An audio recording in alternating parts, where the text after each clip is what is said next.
Hello everyone, and welcome to Tip Day Tuesday. So this is something new that I'm doing. In addition to the entertainment news that I bring, I am also a lawyer.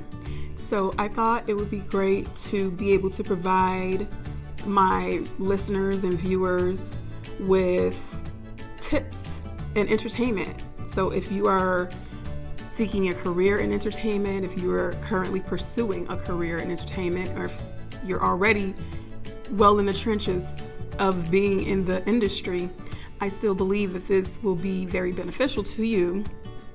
A lot of the tips that I'll be giving will somewhere along the line relate to something that you are doing currently in your career. So with that said, I hope to be able to help you guys out. This will be something that I'll do every Tuesday, and today we will be talking about forming a legal structure.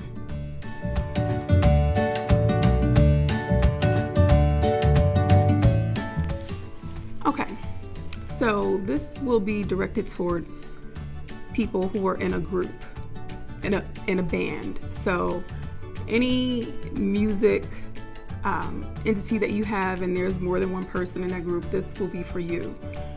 And basically what I want to talk about is forming a legal structure, because when you enter into an agreement with one or two other people that you're going to be in this band, that you're going to be in this singing group, and you make the agreement either formal or informal. Maybe it's just verbal, but you have agreed to do certain duties. You've agreed that you were going to split the profits. You've entered into a general partnership. Now, the upside of having a general partnership is that it's very easy to form. You don't need to have any formal documents. You don't need to have any formal submissions with your state's office. It's just an agreement between you and the other people. However, the con to that is that you and everyone else in your partnership will be held liable for any debts or any expenses that the group incurs.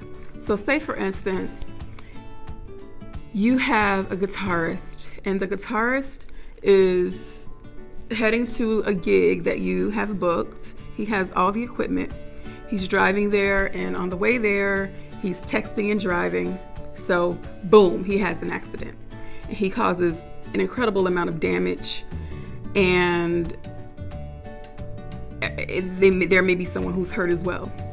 So all of those debts, those bills, the damages will be something that you, even though you were not in the car with him, but that you and he and whoever else is in the group will be responsible for.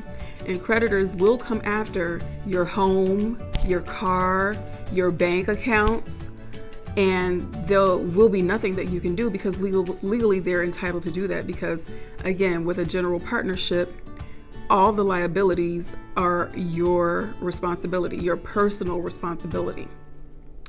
So let's talk about ways to circumvent that from happening.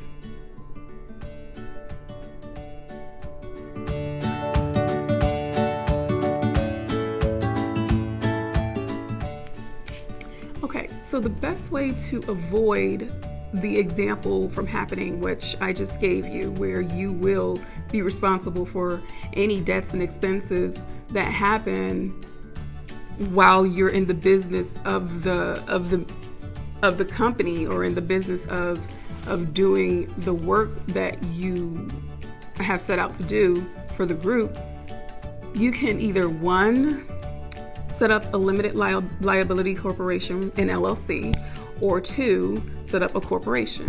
And you'll do that through your state. Usually you can go to your state's Secretary of State's website, and it will give you all the information that you need to learn the procedure in order to set one of those two legal structures up. So those two structures, one, they protect you from any personal liability.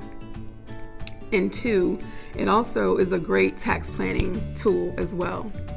So how it protects you from personal liability is that if you're setting up a corporation, and there's really no big distinction between the two, but if you are setting up a corporation, only the officers and directors, if they are doing actions which basically expose the corporation to liability, then it will be the corporation's duty to pay those expenses or pay those debts, but nothing will come out of your personal pocket.